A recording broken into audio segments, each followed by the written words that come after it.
حتى أهل البدع والأهواء، أهل البدع العقائدية وأهل البدع السياسية. أنا أقول بيننا وبينكم السلف، بيننا وبينكم الكتب، كان فيقول البدع بيننا وبينكم السلف. بسم الله الرحمن الرحيم. الحمد لله حمدا كثيرا طيبا مباركا فيه كما يحب ربنا ويرضى.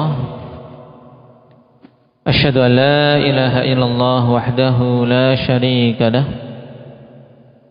وأشهد أن محمدا عبده ورسوله صلى الله عليه وعلى آله وأصحابه ومن تبعهم بإحسان إلى يوم الدين. أما بعد. Pertemuan terakhir kita membahas tentang apa dari sifatul wudu inda ya Afif?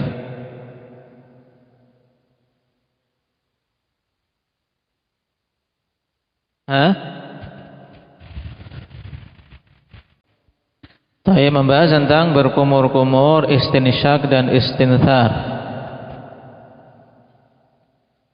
Nah, yang sunnah-sunnah dalam masalah ini apa? Anda Hamzah, sunnah dalam menunaikan tiga hal ini: kumur-kumur, istinsyak dan istinthar, yang dibimbingkan oleh Nabi sallallahu alaihi wasallam bagaimana? Taib. Jadi sifat untuk menunaikan tiga rangkaian ini, ikhwan, berkumur-kumur, istinsyak dan istinthar, itu sifatnya yaitu seorang mengambil air dengan tangan kanannya, dengan satu tangan, mengambil air dengan satu tangan yaitu tangan kanan, sebagaimana ditunjukkan oleh hadis Abdullah bin Zaid, famadmada wastansyaqa min kaffin wahidah. Jadi sunnahnya untuk berkumur-kumur, mengambil airnya atau menciduk airnya dengan satu tangan, yaitu dengan tangan kanan. Kemudian setelah mengambil air, sebagian masuk ke mulut, sebagian dihirup dengan hidung. Jadi satu cidukan untuk dua ini, ke mulut dan ke hidung. Sunnah berikutnya untuk berkumur-kumur yang sempurna adalah dengan apa? Memutar-mutar air di dalam mulut. Nah, kadar dikatakan madmadah sempurna ketika air sampai ke mana? Hendak Muhammad. Nah, sampai ke bagian belakang gigi geraham. Sempurnanya di putar-putar air. Kemudian untuk istinsyak sunnahnya apa, Ahmad?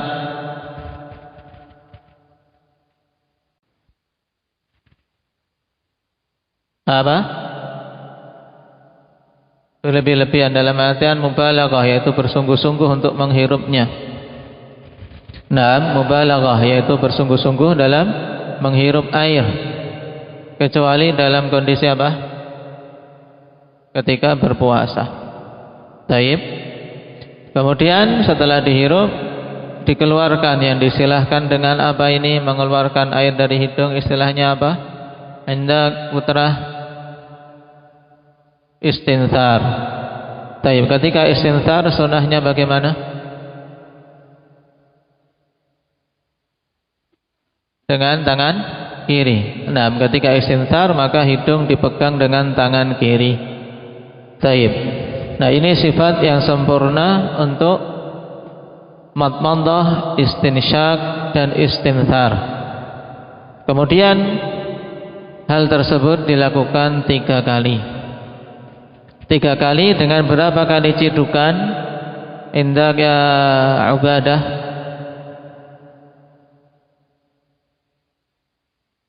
Cidukannya berapa? 3 kali cidukan tentunya. Kenapa? Karena satu cidukan langsung untuk berkumur-kumur dan istinsyak. Sehingga keliru mereka yang memisahkan untuk kumur-kumur satu ciduk sendiri, kemudian nanti menciduk air untuk istinsyaknya. Ini keliru. Taib. Itu tadi sifat yang sempurna untuk istinsyak. Di antara yang perlu diperhatikan akhwan, yaitu ketika mengambil airnya. Kalau ingin betul-betul mencocoki sunnah Rasul sallallahu alaihi wasallam dalam masalah ini, ketika kumur-kumur maka mengambil airnya dengan satu tangan, yaitu dengan tangan kanan saja. Taib. Nanti beda ketika mencuci wajah. Kalau mencuci wajah dengan dua tangan, nanti akan kita lewati riwayat-riwayat yang ada padanya. Maka juga penting seorang ketika berwudu melalui keran. Karena kalau kita perhatikan wudunya Nabi sallallahu alaihi wasallam adalah dengan apa? Menciduk air. Maka upayakan juga ketika memakai keran kita mengambil air. Kita mengambil air dari pancuran tersebut, ambil kemudian tutup, kemudian kumur-kumur sehingga bisa menghitung ini 3 kali, ini 2 kali. Tapi kalau dikocor terus, ini ngitungnya gimana? Terutama untuk mencuci tangan, ngitungnya gimana?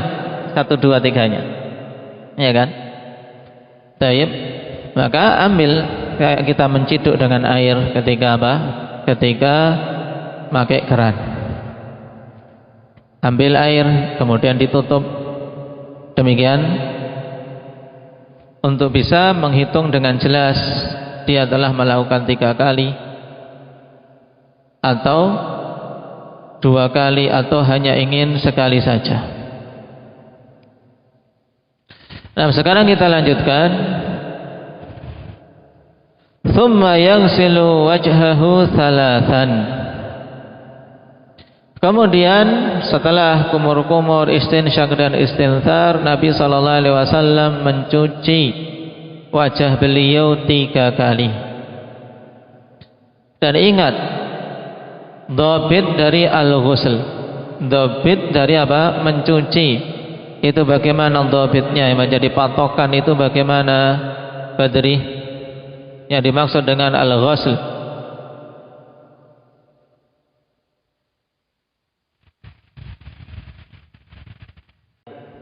Taib, dhabitnya harus terkena semua anggota yang diperintahkan untuk dicuci tersebut.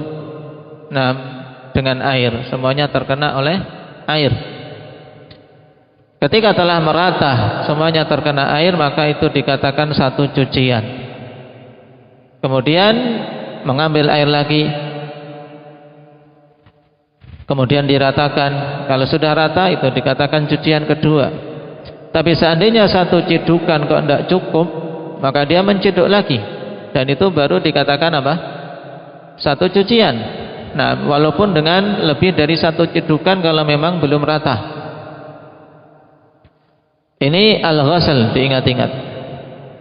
Perintah untuk wajah adalah diperintahkan untuk dicuci. Tsumma yaghsilu wajhahu thalathan. Perhatikan catatan kaki nomor 1. Ghuslul wajhi huwa ruknul awal min arkanil wudu. Mencuci wajah adalah rukun yang pertama dari rukun-rukun wudu. Bukankah kita sebelumnya telah membahas ada membaca bismillah, mencuci telapak tangan, kemudian berkumur-kumur, istinsyak dan istinthar. 3 hal ini tidak masuk kategori rukun. Ya, 3 hal tersebut tidak masuk kategori rukun. Paling maksimalnya yaitu hukumnya apa? Wajib. Bismillah yang rajih hukumnya sunnah muakkadah. Berkumur-kumur yang rajih hukumnya sunnah muakkadah. Kemudian istinsyak dan istinthar yang rajih hukumnya wajib. Baru kemudian rukun yang pertama dari rukun-rukun wudu adalah mencuci wajah. Qala wa huwa awwalu a'dha'il wudu fil ghusl.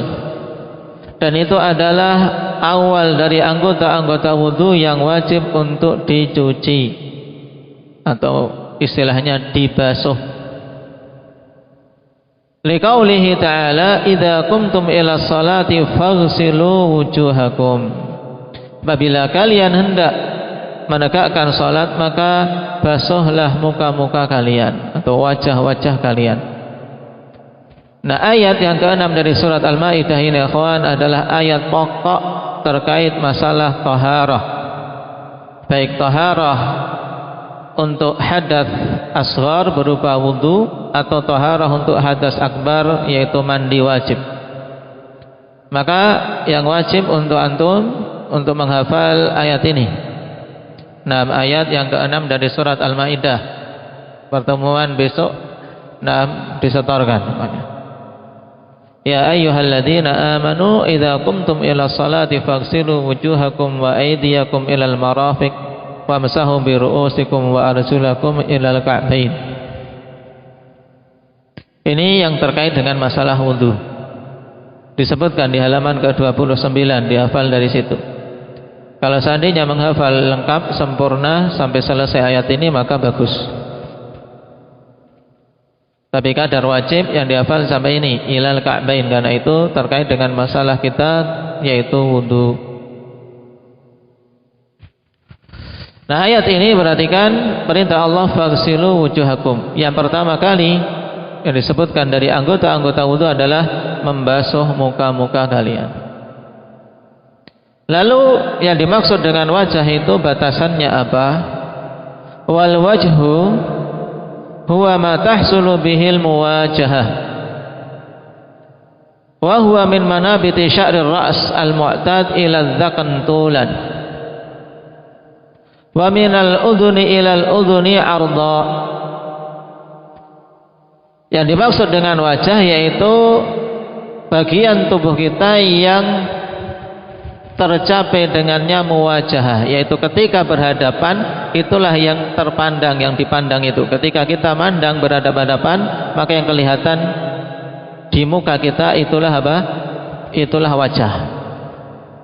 Nama yahsulu bihi al-muwajahah. Ketika berpandangan berarti yang namanya wajah atau muka dimulai atau batasannya secara vertikal. Vertikal itu dari atas ke bawah. Min manabiti sya'rir ra's al-mu'tad. Perhatikan makna ini. Min manabiti sya'rir ra'sil mu'tad. Dari manabit yaitu tempat tumbuhnya rambut kepala orang yang normal. Ila dzakni tulan, sampai ke ujung janggut secara vertikal. Secara vertikal berarti batasannya dari mana sampai mana ini? Secara vertikal itu secara memanjang dari atas ke bawah. Dimulai dari atas mana? Tempat tumbuhnya rambut yang normal. Sehingga seandainya orang botak tumbuh rambutnya dari tengah kepala misalnya ini, Tayyib, bukan berarti kemudian basuh mukanya sampai ke belakang sini, udah ya. Tapi apa ya, diambil yang normalnya. Atau seorang yang terlalu subur rambutnya, di jidatnya sudah tumbuh rambut misalnya, Tayyib, maka bukan berarti cuman pelipisnya saja ke bawah, tidak, tapi tetap walaupun ada rambut, kalau dia memang rambutnya tumbuhnya melampaui batas, di jidat sudah ada rambutnya, tetap bagian kening ya harus dibasuh. Harus dibasuh. Jadi dimulai dari tempat tumbuhnya rambut orang yang normal ke bawah sampai ujung dagu. Ujung dagu. Ini secara vertikal. Wa minal udhuni ilal udhuni arda, dan dari telinga satu ke telinga yang lainnya secara horizontal. Horizontal itu secara apa? Secara mendatar. Ya, secara mendatar, melebar itu dari telinga satu ke telinga yang kedua. Nah, maka daerah ikhwan yang terhasilkan muwajah dengan batasan tadi semuanya wajib terkena air ketika wudu. Wadzakan apa Muhammad Sidha wadzakan? Mana zakan apa?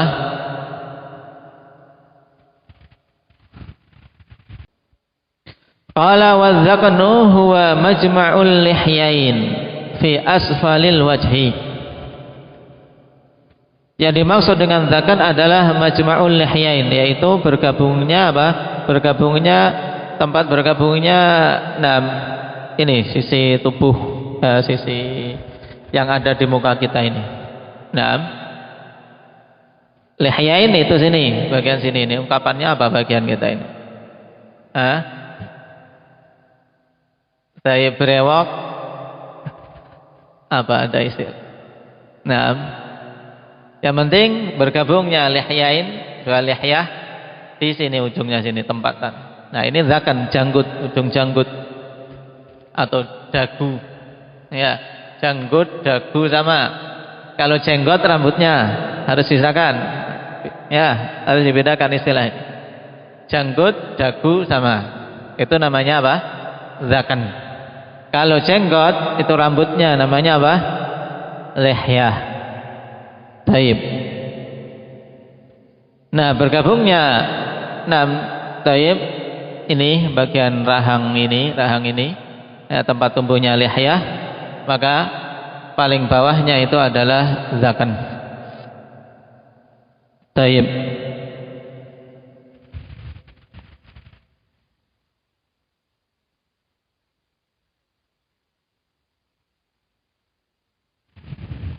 Wa idza kana ala wajhihi sya'run fayajibu ghaslu ma tahtahu in kana khafifan yural jildu min khilali. Terus apabila pada wajahnya itu ada rambut, ya, di wajahnya ada rambut, maka wajib untuk mencucinya. Ya, wajib mencuci bagian yang di bawah rambut, yaitu kulit tempat tumbuhnya rambut. Misalnya orang di sini ada rambutnya, maka wajib untuk dicuci. Nah, matahtahu yaitu kulit yang ada di bawah rambut tersebut, in kana khafifan yural jildu min khilali. Apabila rambut tersebut rambut yang tidak lebat, khafif, yaitu rambutnya ini sedikit tidak lebat, istilahnya khafif. Nah, rambutnya tidak lebat, di mana kulit masih bisa terlihat ketika seorang berhadapan dengannya, kulitnya masih kelihatan. Dan ini juga kriteria untuk membedakan antara jenggot yang lebat dengan jenggot yang tidak lebat. Yang lebat itu ketika apa? Kulitnya sudah enggak kelihatan, yang di balik rambut ini sudah enggak kelihatan. Ini namanya kathiful lihyah, seorang yang jenggotnya tebal, lebat.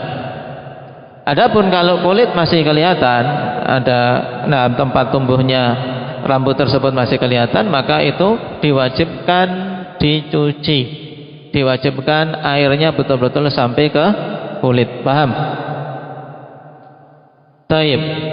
Wa yusalu zahiruhu in kana kathif, lawan dari khafif, dan dicuci zahirnya, yaitu yang bagian luarnya saja, bagian luar ini. Ketika rambutnya itu adalah rambut yang kathif, yaitu lebat, tebal, di mana kulitnya sudah tidak kelihatan karena tertutup rambut.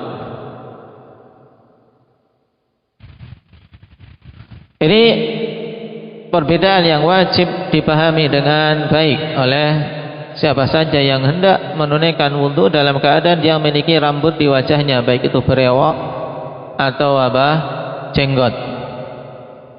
Seperti yang di samping-samping sini. Samping sini biasanya kan sedikit saja, itu harus kena air. Harus kena air bagian kulitnya. Wa yusannu takhlilul lihyah bi asabi'ihi al-mablulati bil ma'. Dan disunnahkan untuk menyela-nyelai jenggot dengan jari jemarinya yang telah dibasahi dengan air. Kalau jenggot cuma segini, wudu langsung sudah kena semua. Tapi kalau panjang, lebat, maka apa? Disela-selai dengan jari yang sudah dibasahi. Tangannya dibasahi dengan air, jarinya kan basah. Ini disela-selai.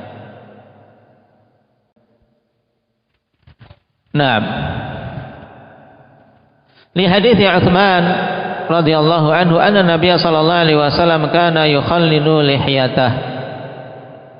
Berdasarkan hadits Utsman bahwasanya Nabi sallallahu alaihi wasallam dulu menyela-nyelai jenggot beliau. Akhrajahu Tirmidzi wa Ibnu Majah wa qala Tirmidzi hasanun sahih. Taib. Nah, ini terkait dengan membasuh muka, kawan. Taib, membasuh muka. Berarti pertama yang harus kita ketahui hukum membasuh muka. Apa, Adam? Hukumnya apa? Rukun. Rukun yang pertama dari rukun wudu, membasuh muka. Yang kedua yang harus dipahami adalah batasan muka. Dari mana sampai mana, Abdullah Padang?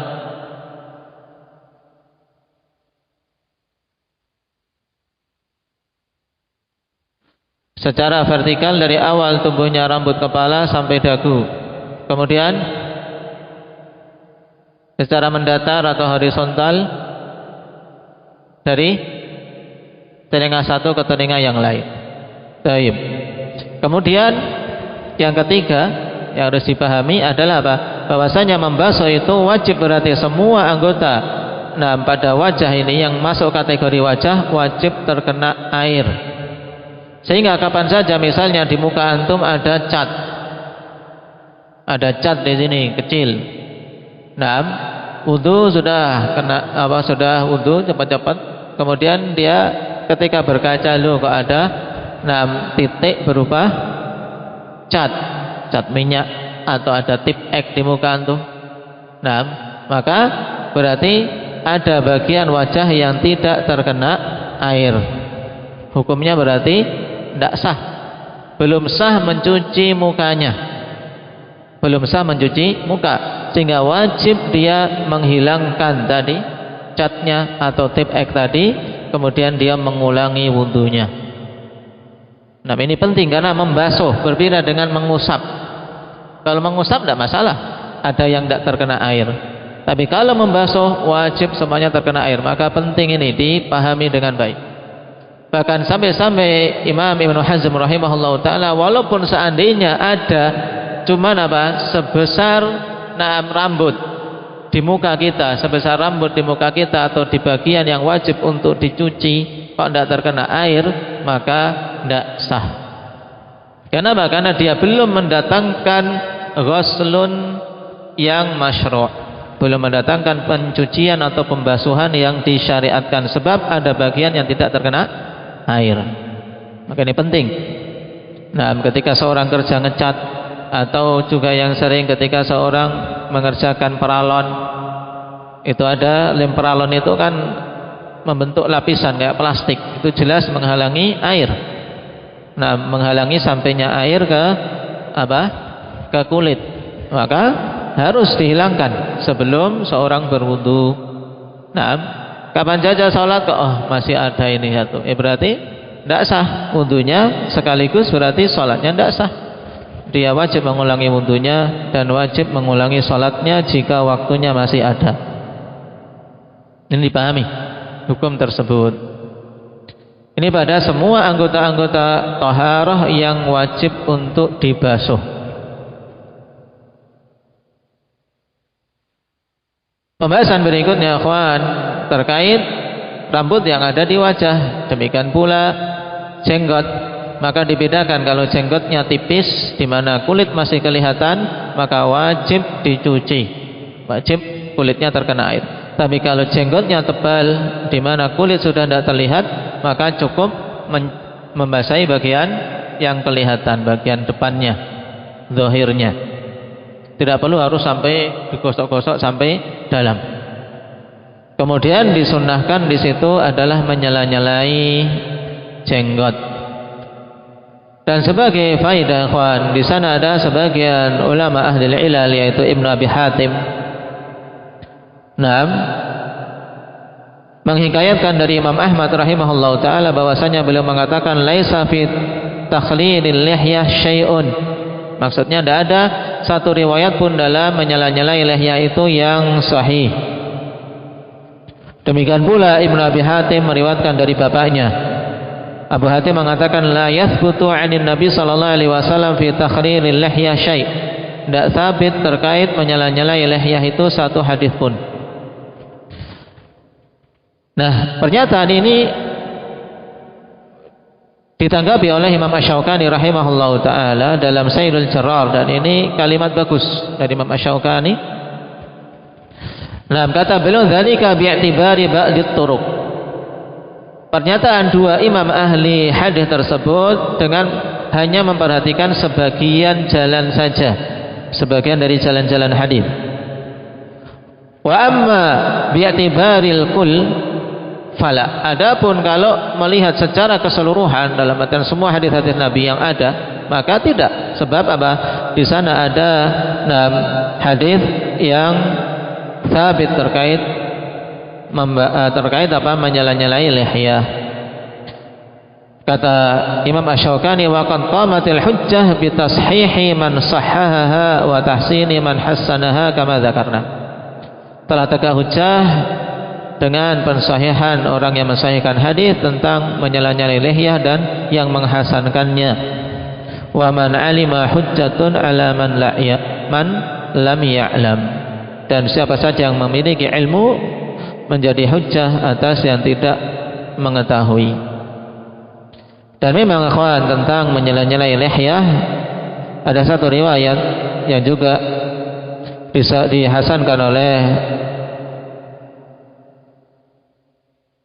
Syekh Muqbil rahimahullahu taala dalam As-Sahihul Musnad, tapi bukan dari riwayat Utsman, maka antum tambahkan riwayat yang sahih ikhwan tentang tahrilul lihyah, yaitu hadis Abi Umamah.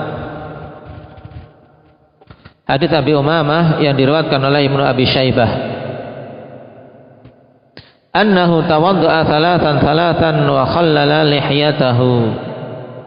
Bahwasanya Abu Umamah berwudu 3 kali kemudian menyela-nyelai jenggotnya. Wa khallala lihyatahu. Wa qala ra'aitu Rasulullah sallallahu alaihi wasallam fa'alah. Kemudian beliau mengatakan aku melihat Rasulullah sallallahu alaihi wasallam melakukannya. Nah, inilah riwayat yang hasan, yang sabit tentang penetapan sunnah menyela-nyelai lihyah. Adapun untuk riwayat hadis Utsman, ikhwan, memang riwayat hadis Utsman dengan tambahan menyela-nyelai lihyah, maka itu riwayat yang lemah.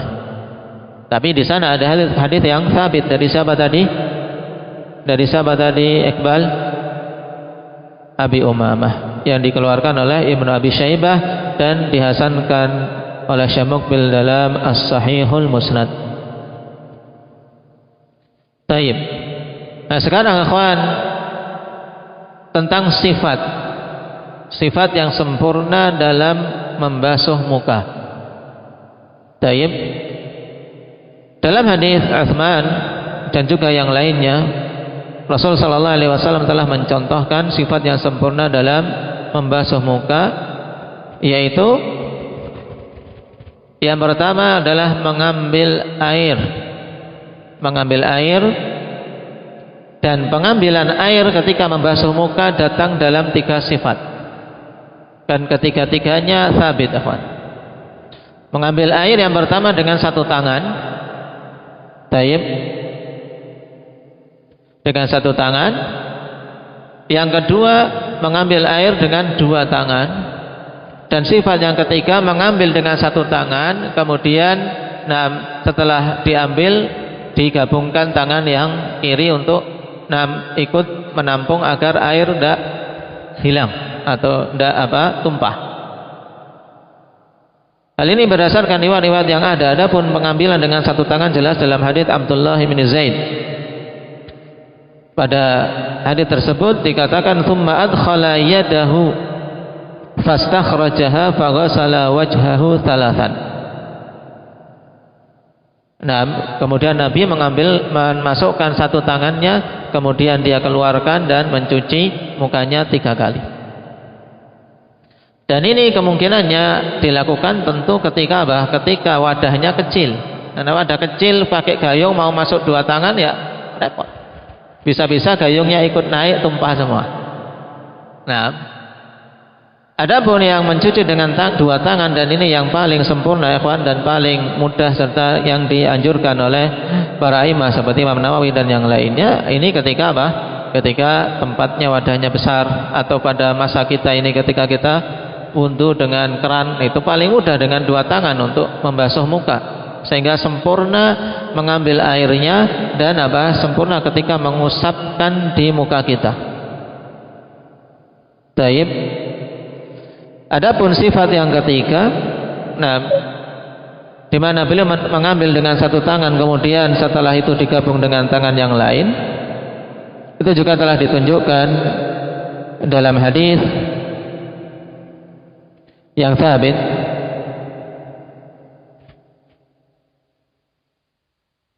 yaitu hadis Abdullah bin Abbas radhiyallahu anhuma dalam Sahih Bukhari, di mana beliau Nabi dikisahkan thumma akhadha gharfatan min ma' faja'ala biha hakadha adhafaha ila yadihi al-ukhra fayaghsilu bihima wajhah. Mengambil 1 tangan, kemudian tangan kirinya digabungkan, kemudian mencuci mukanya dengan kedua tangan. Taib. Kesimpulan bagus dari Imam Nawawi ikhwan kita bacakan di sini. Kata Imam Nawawi rahimahullah taala dalam Majmu', demikian pula dalam Syarah Sahih Muslim. Dalam Syarah Sahih Muslim beliau mengatakan fahadhihi ahadits fi ba'dihha yaduhu wa fi ba'dihha yadayhi wa fi ba'dihha yadahu wa dhamma ilaiha al-ukhra. Nah, ini hadis-hadis sebagiannya mengungkapkan dengan tangan, 1 tangan, terkadang mengungkapkan dengan 2 tangan, terkadang mengungkapkan dengan 1 tangan kemudian digabung setelah mengambil air dengan tangan yang lain. Fahiya dalatun ala jawazil umuris thalatha. Ini menunjukkan tentang bolehnya 3 hal tersebut. Wa annal jami'a sunnah, dan bahwasanya kesemuanya itu adalah sunnah.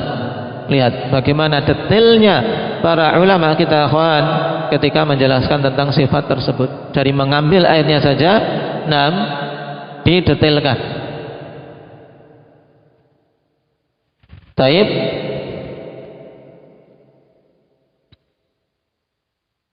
Wa yajma'u bainal ahadits bi annahu sallallahu alaihi wasallam fa'ala dzalika fi marrat. Dan pensinkronan hadis-hadis yang ada menunjukkan Nabi melakukan itu pada kali-kali yang berbeda. Ya, pada momen-momen atau keadaan dan waktu yang berbeda-beda, karena Nabi berwudu dalam banyak kesempatan. Wa hiya thalathatu awjuh li ashabina. Walakinna sahiha minha wal masyhur alladhi qata'a bihil jumhur wa nassa alaihi Syafi'i rahimahullah fil Buwaiti wal Muzani annal mustahab akhdhul ma'i lil wajhi bil yadaini jami'an. Ya, yang paling kuat, yang masyhur, yang ditegaskan oleh jumhur, demikian pula Imam Syafi'i rahimahullah taala, yaitu mengambil air dengan kedua tangan secara bersamaan. Kenapa? Likaunihi ashal wa aqrab ilal isbagh. Wallahu a'lam. Karena itu lebih mudah dan lebih dekat untuk bisa sempurna dalam membasuh muka. Baik. Jadi semua ini ikhwan ketika mengambil 1, ketika membasuhnya pun semuanya pakai 2 tangan. Ya. Ketika membasuh, sunnahnya dengan kedua tangan. Digerakkan ke muka itu dengan kedua tangan, tentunya bagi yang punya 2 tangan. Kemudian Imam Nawawi rahimahullah ta'ala katakan memulainya dari atas. Tapi memulainya dari atas. Kata beliau rahimahullah dalam Majmu' Syarhil Muhadzab, wa yustahabbu, ya qala ashabuna, Wa yustahabbu am yadda'a fi ghasli wajhihi bi'a'lahu likaunihi ashraf wa li'annahu aqrab ilal isti'ab. Ini lafaz dalam syarah Muslim. Juga beliau jelaskan dalam Majmu', yaitu yang sunnahnya di kalangan Syafi'iyah, dan ini secara logika dan juga tujuan dalam wudu juga jelas, yaitu apa? Ketika memulai dari atas, ya dari bagian atas ketika kita membasuh, ikhwan, maka ini apa? Akan lebih mudah untuk bisa mencakup semuanya, karena air itu mengalir dari atas ke bawah. Beda kalau mulainya dari atas kemudian antum naikkan. Nah, ketika membasuh air tentunya apa? Basuhkan ke bawah, kemudian dibasuhkan ke atas kemudian ke bawah, bukan dari bawah kemudian ke ataskan. Baik, ya, kita ulangi. Jadi yang disunnahkan ketika membasuh adalah apa? Air dibasuhkan mulai dari bagian atas. Nah, dari bagian atas. Karena atas lebih mulia jelas, kemudian juga karena itu lebih dekat untuk seseorang meratakan airnya, karena air ketika di atas ya akan ke bawah, tinggal kita meratakan. Beda kalau dari bawah, kita meratakannya repot. Nah, ini tentang wajah. Dan tidak ada di sana, ikhwan, tentang wajah tayammun, yaitu mendahulukan sisi yang kanan, tidak. Ketika berwudu maka berbarengan. Nah, di antara anggota-anggota wudu yang tidak ada penyunahan untuk mengedepankan yang kanan ada dua, ikhwan. Nanti kita dapat. Yang pertama ini ketika apa? Mencuci muka. Tidak ada apa? Tayamun pipi kanan dulu sebelum pipi kiri. Tidak. Tapi keduanya berbarengan. Karena kita menggunakan dua tangan ketika menggerakkan tangan ini di muka. Nah, jadi berbarengan. Demikian pula yang kedua ketika apa? Mengusap telinga. Mengusap telinga juga berbarengan antara kanan dan kiri, yang insyaallah akan kita lewati pada tempatnya. Nah, itu satu basuhan sempurna. Kemudian sunnah berikutnya adalah mengulangi hal tersebut 3 kali. Mengulangi hal tersebut 3 kali. Baik. Nah, ini diingat-ingat tentang membasuh muka. Naktafi bihadza walhamdulillahirabbil alamin. Subhanakallahumma bihamdik asyhadu an la ilaha illa anta astaghfiruka wa atubu ilaik.